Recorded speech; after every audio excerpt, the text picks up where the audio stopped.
ingane zakwethu, sizwe simnyama, sizwe sikaMthaniya. Ake ngikhulume ngosizi lomuntu wakithi. Mina ngizalwa eMambatheni, kodwa ngizalwa isithole sasemachunwini. Emachunwini ke kusekhaya koma.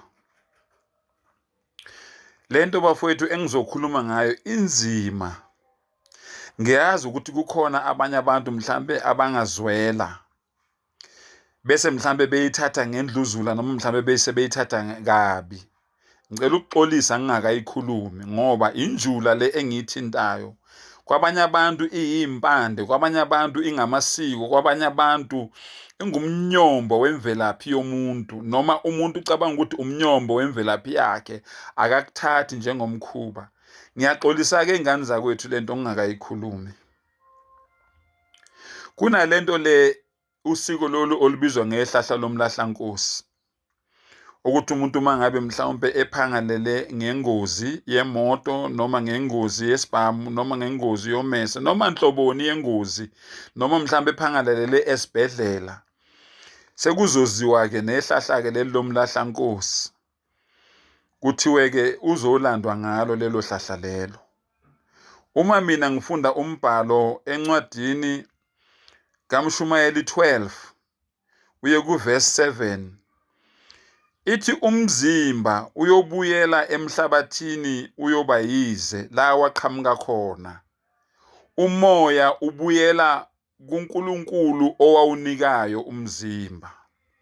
Manje bese ngiyaxakeka ke mina ke ingane zakwethu uma ngabe sekukhulunywa ngehlahla kuthiwa ukulandwa umoya wakhe, bese ngixakeka ukuthi kusuke sekulandwa muphi umoya, ngoba umzimba lo ongasenamoya osuwodwa sekuyigobongo nje lodwa alisenamoya, kodwa umoya asikutholi ukuthi usele yini esibhedlela noma la adutshulelwe khona usele yini umoya endaweni yesigameko, noma la agwazelwe khona wanqunyelwa khona usele yini umoya endaweni yesigameko, noma esibhedlela lapho aphangalalele khona usele yini umoya endaweni yesigameko.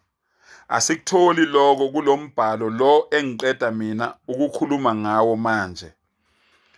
Lalelani ke bafowethu, kudala ke mina ngiyibona ke lento le iyenzeka. Ngoba ngisho ngithi mina ngizalwa emachunwini, sithole sasemachunwini. Umalume ke kakhulu ke ebengimbona ke eyenza lento.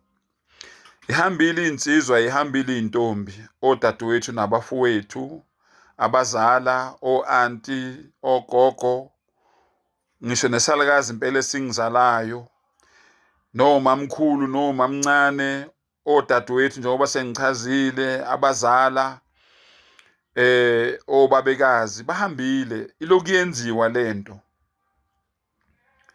Khona nje ngelinye ilanga kuke kwasuka nomfowethu ePitori, owasala ePitori kwehliwa naye.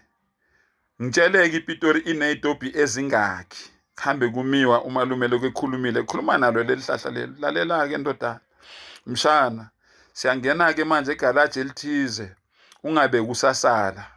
Sisuke lapho akhulume naye, siyasuka ke manje la egaraji elithize siphikelele endaweni ethize, ungabe usasala. Umbuzo wami munye, kanti njengoba etshelwa ukuthi sikuphi, umuntu uthi angafa aphenduke abe impumputhe yini, angasayiboni indlela, njengoba kuthiwa nje bayabona, bayakhona ukuthi beze kithi bazosithwasisa. Bawabona kanjani amakhaya ethu ukuthi bazofika lapho azongihlukumeza athi angiphume ngihambe ngiyephehle? Ulibone kanjani ikhaya kanti lesikhathi singakamncwabi ikhaya wayengasaliboni, wayesedinga ukutshelwa? Ukulimala kwengqondo lokho ingane zakwethu. Silimele kodwa thina asiboni. Yenzeka ke indaba, kuyohanjwa ke kuze kuyofikwa ko Standerton, ko Grailing Stad, ko Vaucross, ko Newcastle, kuyofikwa nini eDandi eloku lo muntu etshelwe istation nestation ukuthi sesikuphi manje ungabusasala, sesikuphi manje ungabusasala. Kuyofikwa nini ke ekhaya, udlulwe eDandi kuyofika le koPhomoloyi.